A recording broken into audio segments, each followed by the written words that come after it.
नमस्ते सबैजनालाई। म मिस्टर लामा अनि आज म विनोद तामाङ दाई जो हुनुहुन्थ्यो क्यान्सर पीडित दाई, उहाँकोबाट आज म आएको छु र मेरो जति जग्गामा पनि हुनुहुन्थ्यो देश विदेशमा हुनुभएको दाजुभाइ दिदीबहिनी सबैजनाको जति पनि सहयोग गर्नुभएको थियो, आज म उहाँ दाइलाई चाहिँ हस्तान्तरण गर्न गइरहेको छु र हस्तान्तरण गर्ने क्रममा फेरि पनि सबैजनालाई धन्यवाद भन्न चाहन्छु। यसरी नै धेरै धेरै माया गरिदिनु होला। पछिल्लो दिन आउने अरू दिनहरूमा नि उहाँ दाइलाई धेरै धेरै सहयोग गरिदिनु होला र जति पनि सहयोग गर्नुभएको छ त्यसको लागि फेरि पनि म धेरै धेरै धन्यवाद भन्न चाहन्छु र अब म दाइलाई आज जति पनि रकम उठेको छ उहाँलाई हस्तान्तरण गर्न गइरहेको छु र म नाम भन्न गइरहेको छु। फर्स्ट नम्बरमा हुनुहुन्छ हाम्रो शरद गुरुङ दाई हुनुहुन्छ चाहिँ युएसबाट, जो हुनुहुन्छ अब हाम्रो उहाँ दाइको लागि मात्रै होइन हरेक बिरामीको लागि एउटा सस्तो हुनुहुन्छ। उहाँ दाइले रु 50,000 पठाउनु भएको छ र अर्को हुनुहुन्छ केबिन तामाङ मलेसियाबाट 2,000 र अर्को हुनुहुन्छ हाम्रो मोनिसा घलाङ दिदी लेबनानबाट 2,000 र अर्को हुनुहुन्छ हाम्रो मैछेङ नाना, उहाँको नाम छ सलिना तामाङ, उहाँले चाहिँ चाइनाबाट 5,000 पठाउनु भएको छ र अर्को हुनुहुन्छ एकबहादुर तामाङ काभ्रेबाट 2,000, अर्को हुनुहुन्छ हाम्रो दाइ अर्जुन राई युएसएबाट, उहाँले पठाउनु भएको छ 13,000 र अर्को हाम्रो हुनुहुन्छ सन्देश तामाङ, उहाँ चाहिँ यहीँ आउनु भएको छ। उहाँलाई पनि धेरै धेरै धन्यवाद, धेरै सहयोग उठाउनु भएको छ र उहाँको र हाम्रो जम्मा गरेर हामी यहाँ आएको छौँ र उहाँले रु 1,000 दिनुभएको छ र अर्को हुनुहुन्छ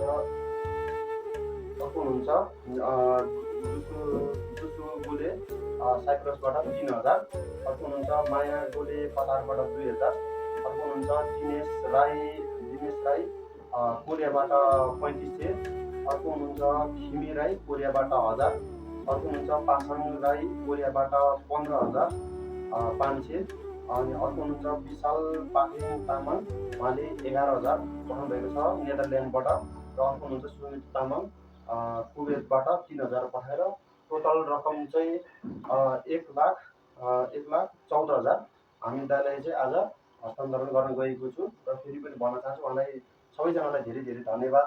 दाइलाई धेरै धेरै सहयोग गरिदिनु भयो, धेरै धेरै माया गरिदिनु भयो, यसो खुसी लागेको छ। यसरी नै आगामी दिनहरूमा नि दाइलाई धेरै सहयोग गरिदिनु होला भन्न चाहन्छु र म चाहिँ यो रकम चाहिँ दाइलाई हस्तान्तरण गर्ने गरेछु। दाइ लिनुहोस् न र सबैजनालाई फेरि नमस्ते र दाइ हजुरले के भन्न चाहनुहुन्छ, जसले हजुरलाई यदि धेरै सपोर्ट माया गर्नुभएको छ उहाँहरूको लागि दुई शब्द राखिदिनुहोस् न हजुरले।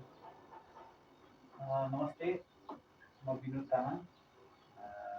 अब मेरो विषयमा योभन्दा अगाडि नै भिडियो बनाएर भाइले सबैमा आफै बोलेर सबै कुरा जानकारी गराइसकेका छु। विशेष त यसरी सहयोग गर्नुहुने तपाईँहरू सम्पूर्णलाई विशेष धन्यवाद दिन चाहन्छु। क्यान्सरको कारणले गर्दाखेरि यसरी खाटमै बस्नु परेको 8-9 महिना बितिसक्दाखेरि पनि म हिँड्न सक्ने अवस्थामा भएन। अब उपचारमा छु। अब उपचार यसरी पनि साथीभाइहरूले साथ सहयोग दिनुभयो। तपाईँहरू भगवान् रूपी तपाईँ सहयोगी मनहरूले यसरी साथ सहयोग गर्दै गर्दाखेरि भोलिको दिनमा म आशा छ चाँडोभन्दा चाँडै हिँड्न सक्ने ठिक भएर चाहिँ घर फर्किनेछु भन्ने आशा छ र तपाईँहरू जतिजनाले सहयोग गर्नुभयो तपाईँहरू सम्पूर्णलाई धेरै धेरै धन्यवाद दिन चाहन्छु। मेरो मनदेखि हृदयदेखि धन्यवाद। धन्यवाद हाम्रो विनोद तामाङ दाइलाई। सबैजनालाई फेरि नमस्कार। हामी फेमिली समाज सेवाबाट दाइलाई आज भेटेर हामीले हस्तान्तरण गरिसकेको छु र फेरि पनि सबैजनालाई धेरै धेरै धन्यवाद। आगामी दिनहरूमा पनि यसरी नै साथ सपोर्ट गरिदिनु होला भन्दै आज यति नै भन्न चाहन्छु। धन्यवाद।